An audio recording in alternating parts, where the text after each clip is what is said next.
Want to keep your Gemini Notebook projects organized? In this quick tutorial, I'll show you how to create a collection and group your notebooks together. Start by clicking Collections in the top left corner. This is where you can organize related notebooks in one place. Next, click Create Collection.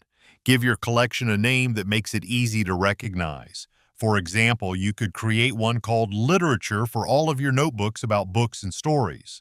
Now you can add the notebooks you want to include in the collection.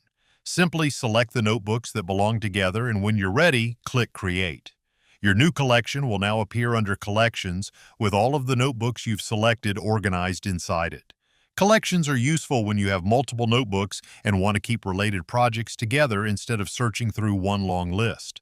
You could create separate collections for school subjects, research projects, work, or personal interests.